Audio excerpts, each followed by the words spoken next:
Welcome back, everybody. We have another Wagmi video. Got the Wagmi crew here.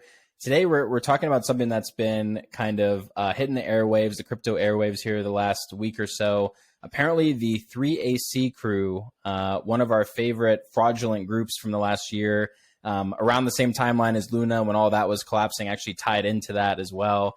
But that group is back and apparently launching a new exchange. So we're going to cover that today and see if there really is something behind this, or if this is really, just kind of like a fool's errand. So I think Mata is going to kind of take it away here, and we'll walk through this. I'm not going to lie. I saw this news, and I had to really take a double take at it. Is this real? But it's classic, peak crypto, right? So the co-founders of 3AC, so Suzu and Kyle Davies, as you all are familiar with the Luna collapse, everything that happened there.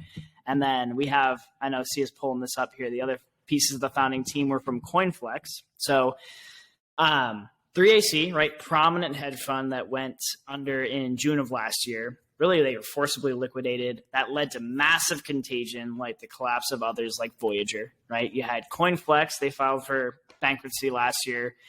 If I'm correct, we might have to fact check this one after the fact, but I believe the founders are still on the run and potentially hiding.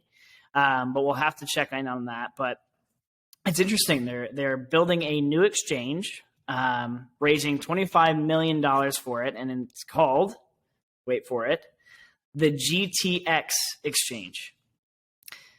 Yes, that does sound familiar. It's a play on the name FTX, and the reasoning is because G comes after F.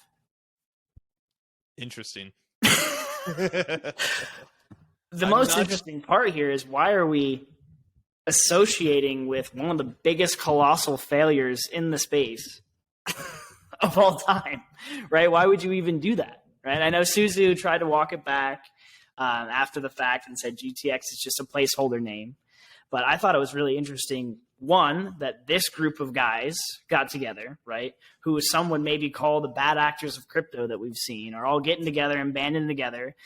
Two, they're building out an exchange, right? And then three, they're doing it on the back of a name like FTX with calling it GTX. Any thoughts on that? It feels like two people in your life that are both individually super toxic, and then somehow they start dating, and you just know that relationship's not going to go well.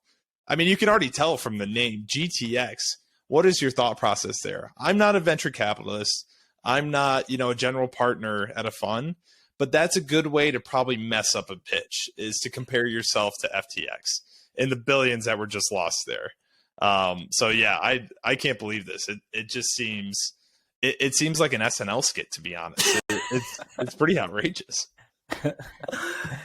What's crazy too, such a good point too, and what's crazy about this little deck that they put together too is they're citing some of the executive team as having experience in some of these really serious companies. I mean, this Kent Deng guy, the CTO on the executive team, is ex-Oracle, built and managed, large teams at Huawei, Alibaba, Tencent.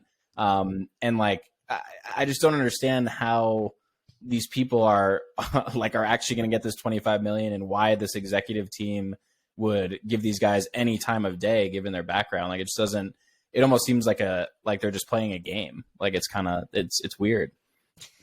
Yeah. And here's the little cherry on top. I did also hear that one of the advisors is none other than Gary Silbert. Wow.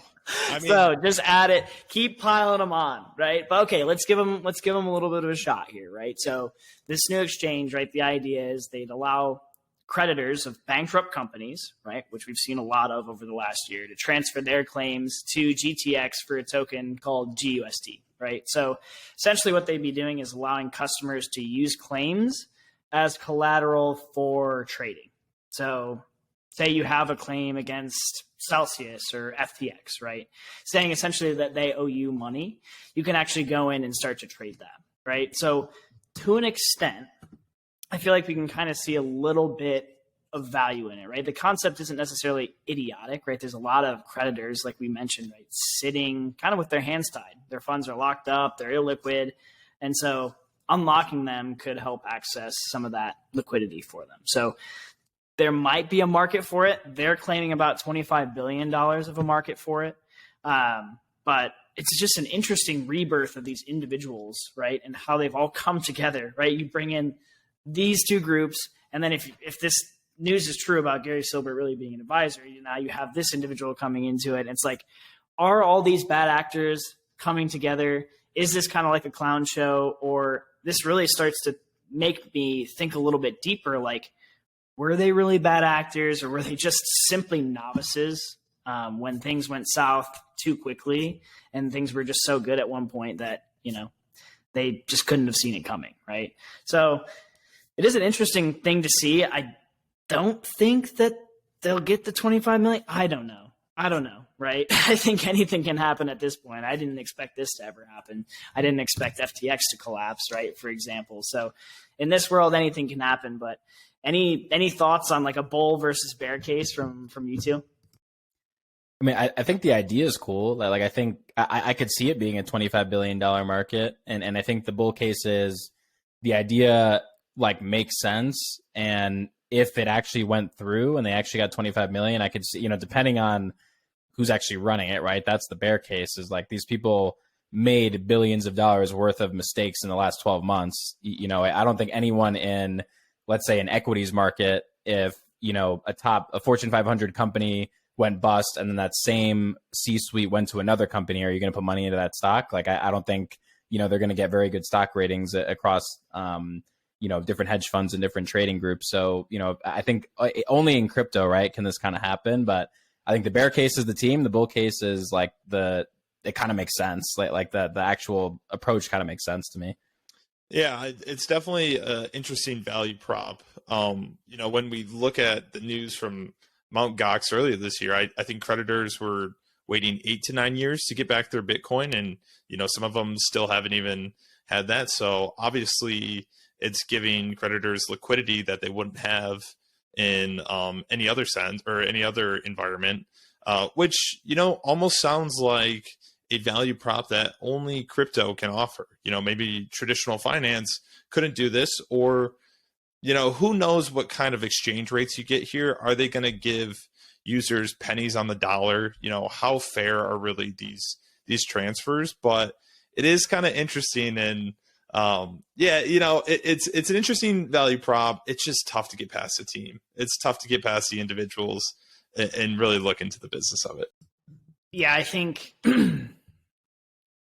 really, so I think you nailed it from like the bull case perspective, right? The concept, right? It makes sense. There's a market for it. The bear case could potentially be the team, right? I guess maybe like the unpopular opinion would be kind of like the Kevin O'Leary style, right? Suzu, Kyle Davies, right? They were geniuses in the space. They were able to get to where they got to because of how smart they were, because they were able to build what they built. And then they're just potentially inexperienced, over-leveraged themselves, right? They were behind a lot of the best projects. And in the bowl, they were the heroes of the space. Like, anyone would have wanted to work with Suzu and Kyle Davies at that point, right? The question is, were they just ignorant, and did they get caught out, over-leveraged in a tough economic crisis and the crypto bear? Are they smart people who've now been humbled and have a point to prove to the world after hopefully learning a lesson? So, I guess the real question is, how much of it was ignorance and how much of it was just them getting out over their skis, like Sam Bankman-Fried style, and just being a complete fraud? I think that's the really big question that investors are going to have to ask themselves when that comes across their desk and they have a proposal for some sort of investment in it. But I guess we'll see. I mean, 25 million, wouldn't be the craziest thing we've heard in the crypto space. And again, they have proved themselves in certain ways. Obviously, they got a lot of bad press. So I don't know if that'll be a bear thing or a bull thing when that comes across some of these investors' desks. That's a really good point. Yeah, would love to hear everybody's thoughts on this. As always, if you love the content, feel free to comment, subscribe, like. We'd love to understand kind of your takes on it. We kind of thought it was a meme at first, but nope, it's very, very real. But as always, we'll be here next week to chat through all of this stuff, any of the new news that we see. And Wagmi,